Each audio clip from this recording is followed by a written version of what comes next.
The call came on a Wednesday, ordinary enough that I still had coffee breath and post-it notes stuck to my sleeve. From the morning rush, I had just sunk into my desk chair when my phone lit up with a number I didn't recognize. No caller ID, no reason to answer. But I did. Hello. Is this Nora Delaney? I hesitated. Yes. This is Charles with Liberty National Bank. We're calling regarding your mortgage balance of $523,000. We've sent several notices, but I don't have a mortgage. I said, my voice sharper than I meant it to be. You must have the wrong person. A pause. Ma'am, the file we're reviewing shows your name. Date of birth and social security number. You're listed as the primary borrower. The loan was opened 3 years ago. 3 years. My mind stopped. That was the year Madeline, my younger sister, started talking about buying a house. She'd called it her fresh start, said she wanted something big enough for a family. I remembered her waving Pinterest photos across the dinner table, laughing about credit scores like they were bad jokes, Mom said. We'll figure something out. Family always finds a way, but not this way. I ended the call politely somehow and sat staring at nothing for a full minute. The hum of my laptop fan filled the silence. My palms were damp, my mouth was dry. I told myself it had to be a mistake, some kind of mix-up, a typo, maybe someone with the same name in the same state, but my gut didn't believe it. I tore through the drawer beside my bed, digging past old pay stubs and birthday cards. I found the last letter I'd gotten from Liberty, a generic flyer tossed months ago. I didn't think anything of it at the time. Now, it felt like a warning I hadn't understood. I sat on the floor of my apartment surrounded by envelopes and loose sheets, staring down at my life in pieces. I had no property, no car loan, no joint anything. My finances were simple by design, and yet someone had signed me into $500,000 of debt, and not just someone. There was only one group of people who had my full legal name, my social. My signature on paper from years of helping them fill out FAFSA forms and doctor paperwork and bank applications. My family. The thought formed before I could stop it. I didn't want to believe it. But some betrayals don't kick the door in, they just quietly turn the lock behind you. I didn't sleep that night. I lay in bed, staring at the ceiling, tracing the same thought over and over. If they had asked, would I have said yes? I didn't think so. But that wasn't the point. They never gave me the chance. By morning, I had stopped pretending it was a mistake. The pieces fit too well, the timing, the language, the silence. Madeline had been talking about her dream house just months before that mortgage date. A wraparound porch, a finished basement room for future possibilities. She was between jobs back then. Her credit was shot, but our mother said not to worry. Maddie always finds a way. Apparently, I was the way. I started pulling old documents from my file cabinet things I hadn't touched in years, old tax forms, social security copies, insurance policies I'd co-signed when Mom had surgery. There in my own handwriting were the keys to the kingdom. Everything someone would need to impersonate me, and I had handed them over piece by piece because I was the responsible one. The fixer, the quiet daughter who didn't make waves. I thought about the way my mother used to say it almost proudly. Nora doesn't need help. She's strong. She figures things out. That was always the trade-off Madeline got. Grace. I got silence. Growing up, it was little things. She'd forget to clean up, and it was, she's going through a phase. I'd forget, and it was, you know better. Nora, she'd crash her car, and Dad would say, that's what insurance is for. I'd ask for a used laptop, and Mom would remind me. We're not made of money. They didn't hate me. That would have been easier. They just didn't see me as someone who could break. And maybe that's why they thought it was fine signing my name, taking my credit, folding me into a lie that could have ruined my life. Maybe to them I was strong enough to carry it, but underneath that calm exterior, something had shifted. Not rage, not revenge, clarity. I opened my laptop and requested the loan documents from the bank. The woman on the phone sounded polite, efficient, unaware that her PDF would change everything. When it arrived, I stared at the screen. There it was, page after page.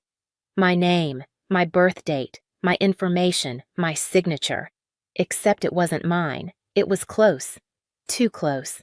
Someone had practiced, studied, maybe even traced, but they hadn't copied the hesitation in my R, or the slight upward tilt in the Y of Delaney. This signature was cleaner, straighter, confident in a way mine had never been. Looking at it felt like staring at a version of myself I didn't know.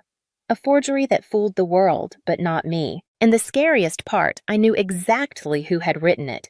I didn't call them. I didn't text Madeline or send some shaking paragraph to my parents asking how they could do this. I didn't scream or demand, I just started collecting. Every copy of every document that tied me to them.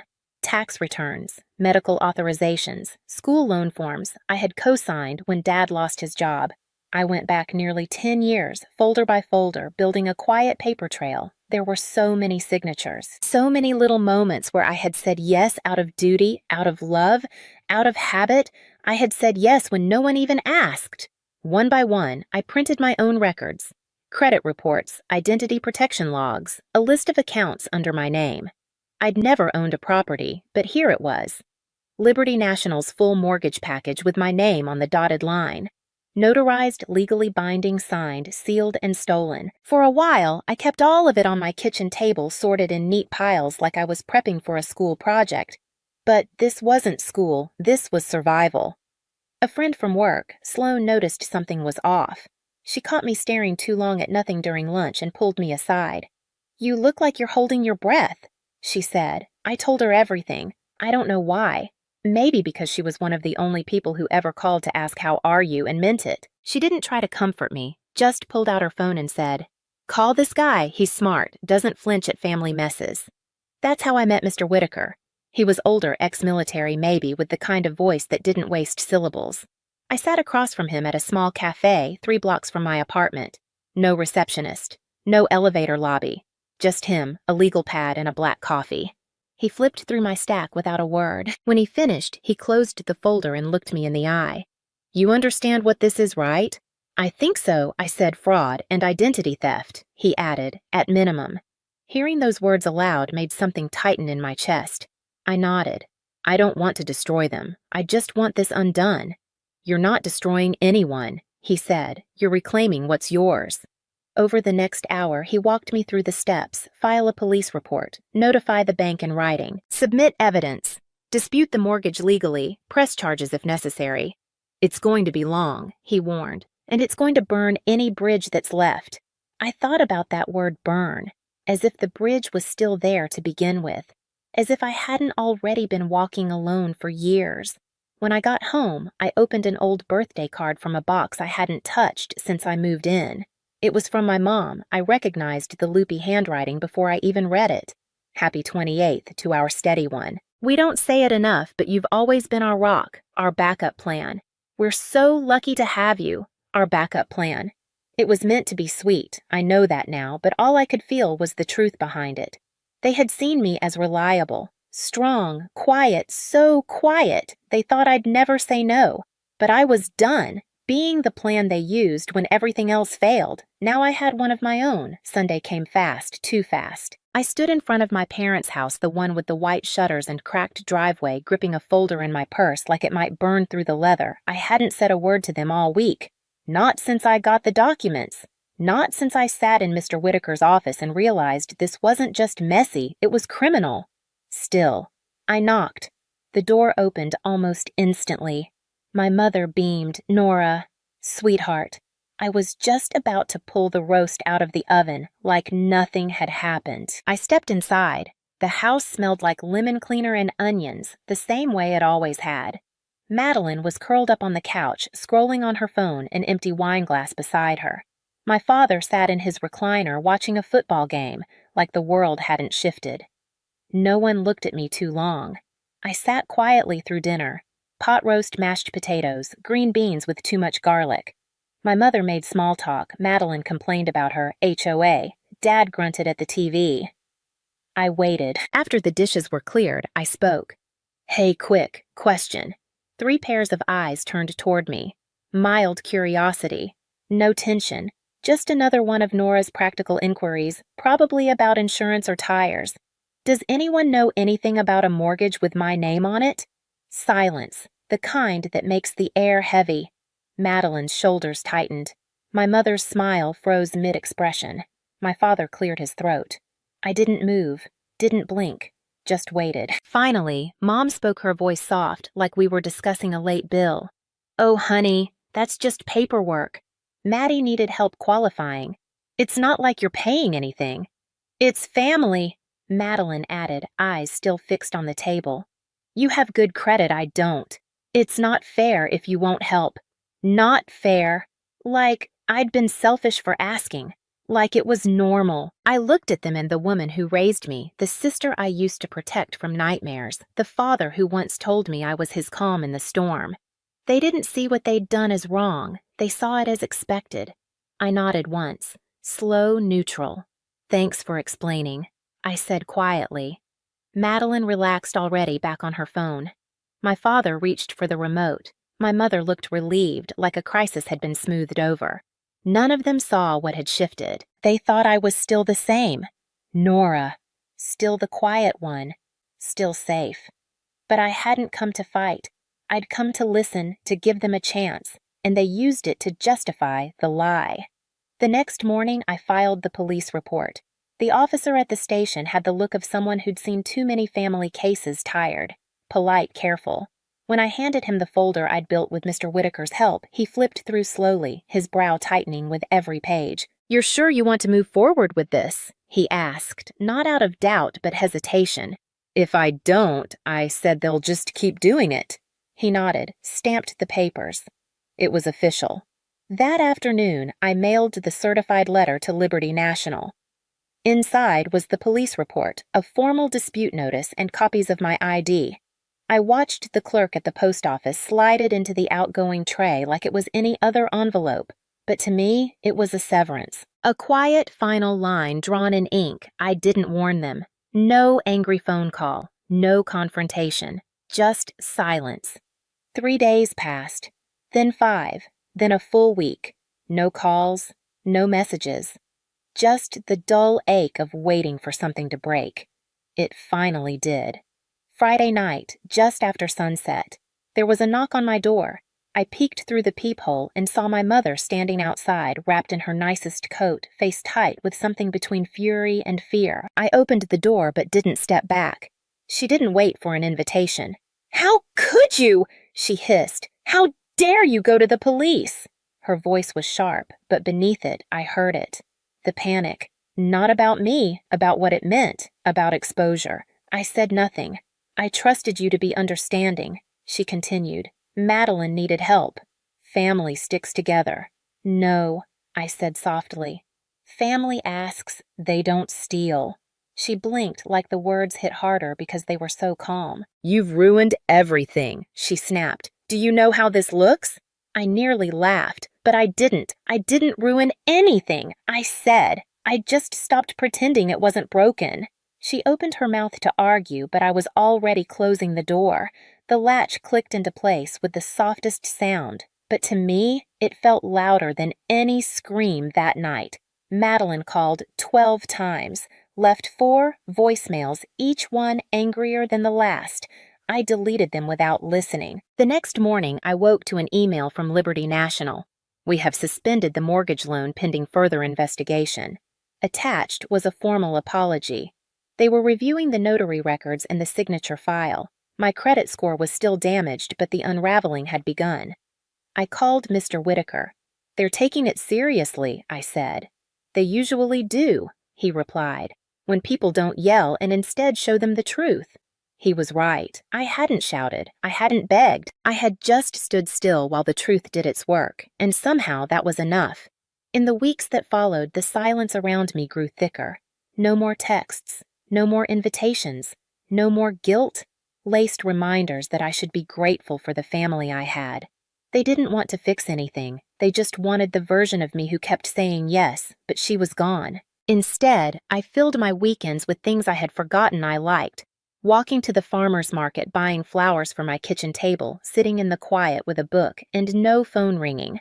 I didn't want revenge. Not really. I just wanted distance and peace. And for the first time, I had both. Months passed. Spring crept in quietly, trees blooming in soft pinks and yellows like the world had decided to start fresh. Whether I was ready or not, I kept my head down, answered emails from Mr. Whitaker, signed documents, checked my credit report like it was a weather forecast I didn't trust. The case was still open. The damage was still there, but something inside me had settled. I spent my weekends in motion, walking trails, trying pottery at the community center, volunteering at the library on Saturdays. Nothing dramatic, just mine, hours that belonged to no one else. One morning, I stood behind my booth at a local artisan fair, surrounded by mismatched mugs and bowls I had shaped with unsure hands. A woman picked up a piece labeled Reclamation, a cup slightly off-center, smooth in some places, imperfect in others. She turned it over in her palm. "Why that name?" I shrugged. "Because it wasn't supposed to exist, but it does."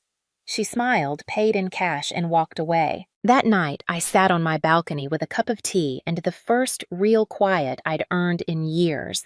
Not the silence of being ignored, but the silence of being unclaimed. That was when I saw them. My mother, my father, and Madeline standing at the edge of the parking lot near my apartment, like they weren't sure whether to come closer or walk away. They looked smaller than I remembered. Madeline's makeup was smudged. My father's shirt was wrinkled untucked. My mother clutched her purse like it was the only solid thing she had left. I walked down the stairs slowly, not rushing, not hiding. When they saw me, they froze. "Nora," my mother started, voice trembling. "We made mistakes, but we're still family." Madeline stepped forward. "I just need help. Just for a little while. Please don't shut us out." There was no fire in me anymore, no anger, just a deep, still quiet that came from knowing they weren't here because they loved me. They were here because they needed me again. I set down my bag and looked at them. Each of them. Really looked. "I hope," I said carefully, "you one day understand what real family means." They didn't interrupt, but it's not something you can steal or fake or expect when it's convenient. I reached into my coat pocket and pulled out a manila envelope. Inside was a printed copy of the forged mortgage document, my name. Their signatures, a red stamp across the front that simply read, "Void." Tucked in behind it was something else, a birthday card from years ago, the one that said, "You've always been our backup plan." I handed the envelope to my mother. Her hands shook as she took it. "I'm not angry," I said. "Not anymore." She opened her mouth to speak, but I didn't wait. "I'm finally free," I said, "and I'm not coming back." Then I turned and walked away. The sound of my footsteps on the stairs felt heavier than any argument I could have had. I didn't look back. When I reached the top landing, I paused. The wind lifted the edge of my coat. The sun was starting to set, casting long shadows across the parking lot.